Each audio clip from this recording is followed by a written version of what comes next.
मैं श्री प्रकाश हाजीपुर से आज आपके समक्ष मुग़ल वंश के सबसे शक्तिशाली शासक औरंगज़ेब के बारे में चर्चा करना चाहता हूँ। औरंगज़ेब मुग़ल वंश के शासक शाहजहाँ का पुत्र था। शाहजहाँ की पत्नी मुमताज़ महल थी, जिसका बचपन का नाम अर्जुमंद बानो था। अर्जुमंद बानो से 14 संतानों ने जन्म लिया था, जिसमें से 4 संतान अधिक चर्चित थे और जिनमें दारा, शुजा, मुराद एवं औरंगज़ेब का नाम उल्लेखनीय है। जब शाहजहाँ बीमार पड़ा तो सारे महल में और राज्य में यह खबर फैल गई कि शाहजहाँ को बचने की उम्मीद नहीं है, जिसके परिणाम स्वरूप गद्दी के लिए चारों भाइयों में तनाव बढ़ने लगा। शाहजहाँ अपने बड़े पुत्र दारा शिकोह को अपना उत्तराधिकारी बनाना चाहता था और वह उस समय आगरा में ही शाहजहाँ के पास था। इस तरह से लेकिन चारों भाइयों में सबसे धूर्त औरंगज़ेब ने, जो उस समय दक्षिण भारत में था, मुराद को मिला लिया और शुजा को रास्ते से हटाकर सामूगढ़ के युद्ध में दारा शिकोह को ही परास्त कर दिया। लेकिन शाहजहाँ की मृत्यु तब तक नहीं हुई थी। उसे कैद कर के आगरे के लाल किले में बंद कर दिया गया और दारा शिकोह की हत्या कर दी गई। इस तरह से औरंगज़ेब ने अपने भाइयों की हत्या करके एवं अपने पिता शाहजहाँ को कैद खाने में डाल करके मुग़ल वंश की सल्तनत को प्राप्त किया था।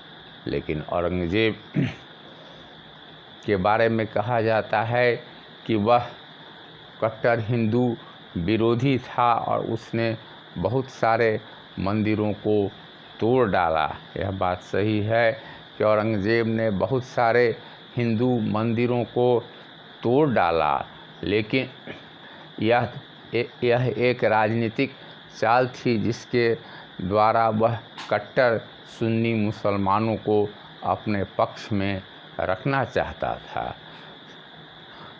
औरंगज़ेब इतना शक्की विचार का व्यक्ति था कि उसने अपने पुत्रों को भी राज काज में भाग लेने से रोक दिया और उन्हें इस डर से भाग नहीं लेने देना चाहता था कि कहीं वह उसे सत्ता से बेदखल नहीं कर दे।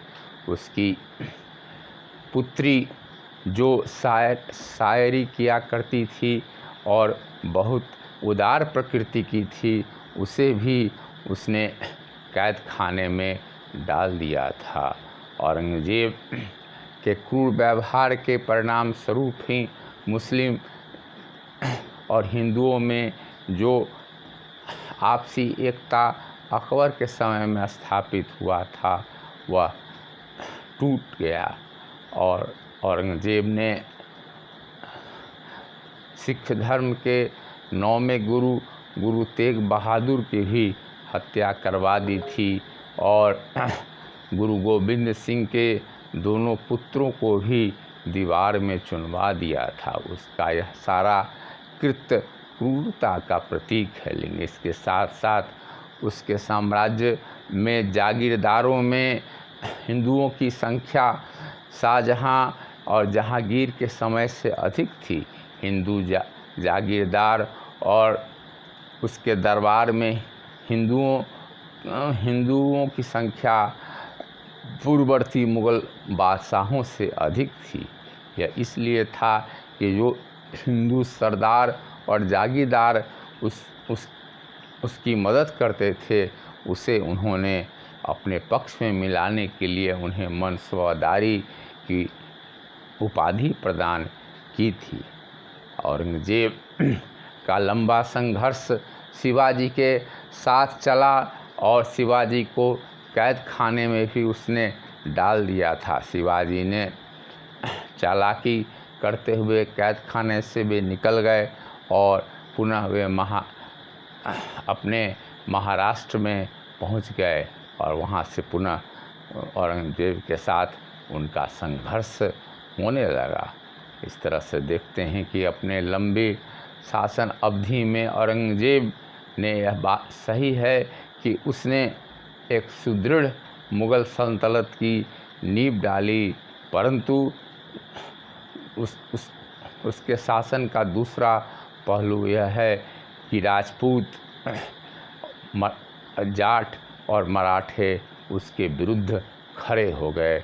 जब वह बूढ़ा हुआ और दक्षिण भारत में जीवन के अंतिम समय में वह दक्षिण भारत में था, उस समय वह बीमार पड़ गया और 90 वर्ष की आयु में उसकी मृत्यु हो गई।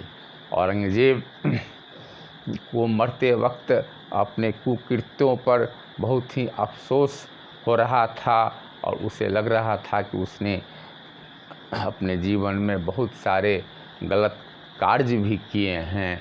अपने भाइयों की हत्या करवाई, पिता को जेल खाने में बंद किया और यहाँ तक कि अपने पुत्रों पर भी उसको विश्वास नहीं था। इस परिस्थिति में औरंगजेब की मृत्यु औरंगाबाद में हो गई और जहाँ उसका एक मामूली कब्र आज भी मौजूद है। और वह कब्र यह बताता है कि यह वही बादशाह है जिसने अपने बाहुबल से हजारों लाखों लोगों की हत्या करवा दी थी। लेकिन यह औरंगजेब धार्मिक प्रवृत्ति का था और राजकोष के किसी भी धन का उपयोग वह व्यक्तिगत कार्य में नहीं करता था। यहाँ तक कहा जाता है कि वह अपना खर्च टोपी सिल करके जो पैसा आता था उससे वह अपना खर्च चलाया करता था। इन सब बातों से लगता है कि उस समय का जो माहौल था, उस समय की जो परिस्थिति थी, उसके अनुसार उसने अपने सत्ता को मजबूत करने का प्रयास किया। लेकिन अकबर, जहांगीर और शाहजहां के जो उसके पूर्वज थे, उन लोगों को नीति को त्याग करके उसने बहुत बड़ी गलती की और जिसका परिणाम हुआ कि 1707 ईस्वी में उसकी मृत्यु के कुछ ही दिनों के बाद मुग़ल सल्तनत कमज़ोर पड़ने लगा और सूबेदार स्वतंत्र होने लगे और मुग़ल सल्तनत जिसकी शान पूरे देश में और विदेश में भी फैला हुआ था, उसके बाद के बादशाह इतने निकम्मे निकले कि उन्हें बहुत ही बुरी अवस्था में दुनिया से जाना पड़ा और जिसके कारण 1857 तक नाम मात्र का मुग़ल सल्तनत चला। और इस दरमियान में नादिर शाह और अहमद शाह अब्दाली ने भी दिल्ली को लूटा और कोहिनूर हीरा और ताउस तख्त को यहाँ से लूट करके ले गया। लाखों लोगों की हत्या दिल्ली में कर दी गई और मुग़ल बादशाह इतने निकम्मे थे कि उन विदेशियों के आक्रमण को वे सामना नहीं कर सके और अंग्रेज़ों ने यहाँ आकर के सत्ता पर अधिकार कर लिया और नाम मात्र का अंतिम मुग़ल बादशाह बहादुर शाह जफ़र को कैद करके अंग्रेज़ों ने रंगून भेज दिया, जहाँ बहुत ही बुरी अवस्था में बाद में उसकी मृत्यु हो गई।